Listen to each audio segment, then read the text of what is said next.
हाय दोस्तों, आपने लोगों को अक्सर यह कहते सुना होगा, यार इस सरकार ने तो महंगाई हद से ज्यादा बढ़ा दी, या मोदी ने तो बहुत महंगाई कर दी। लेकिन जरा सोचिए, क्या प्रधानमंत्री के पास कोई ऐसा बटन या रिमोट है जिससे कि दाल, चावल, पेट्रोल आदि के दाम ऊपर नीचे हो? जवाब है बिल्कुल नहीं। महंगाई कोई एक व्यक्ति नहीं बढ़ाता, बल्कि यह एक पूरा सिस्टम और ग्लोबल इकोनॉमी का खेल है। आज के इस वीडियो में हम इसी भ्रम को तोड़ेंगे और आसान भाषा में समझेंगे कि महंगाई आखिर बढ़ती कैसे है। अगर सरकार जबरदस्ती चीजें सस्ती कर दे तो क्या होगा, और क्या कोई सरकार जानबूझकर महंगाई बढ़ा सकती है? वीडियो बहुत काम की है, इसीलिए इसे अंत तक जरूर देखिएगा। तो सबसे पहले समझते हैं सिस्टम कैसे काम करता है।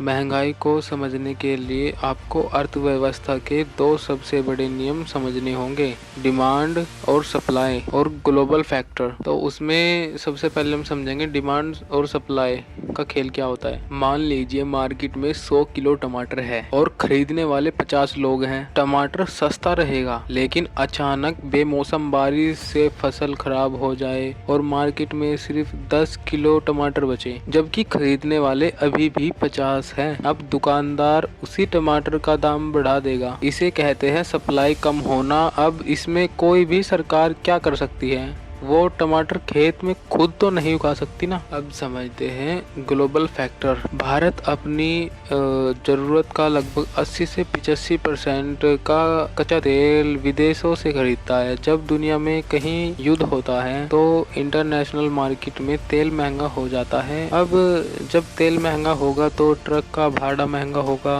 और जब ट्रांसपोर्ट महंगा होगा तो उस ट्रक में आने वाले फल, सब्जी, साबुन, दाल, कपड़े आदि जो भी मतलब आते हैं, ट्रांसपोर्ट होता है, सब कुछ अपने आप महंगा हो जाएगा। इसे बोलते हैं इम्पोर्टेड इन्फ्लेशन। इम्पोर्टेड इन्फ्लेशन को बोलते हैं बाहर से आने वाले सामान का महंगा होना। अब अपना दूसरा सवाल, अगर सरकार जबरदस्ती महंगाई कम कर दे तो क्या होगा? अब बहुत से लोग कहेंगे, भाई अगर इंटरनेशनल मार्केट में तेल महंगा होगा तो सरकार अपने पास से पैसे देकर हमें सस्ता दे दे। चलिए मान लेते हैं पेट्रोल का असली दाम 100 रुपए है, लेकिन सरकार ने नियम बना दिया कि जनता को 50 रुपए में ही मिलेगा। तो बाकी 50 रुपए कौन देगा? वो सरकार अपनी जेब से तेल कंपनी को देगी, जिसे सब्सिडी कहते हैं। लेकिन इसका भयानक असर क्या होगा पता है? सरकार के पास पैसा कहाँ से आता है? हमारे ही टैक्स से। अगर सरकार अपना सारा पैसा चीजें सस्ती करने और फ्री में बांटने में लगा देगी तो देश में नई सड़कें, अस्पताल, स्कूल और फैक्ट्रियां कौन बनाएगा? सेना के लिए हथियार कहाँ से आएंगे?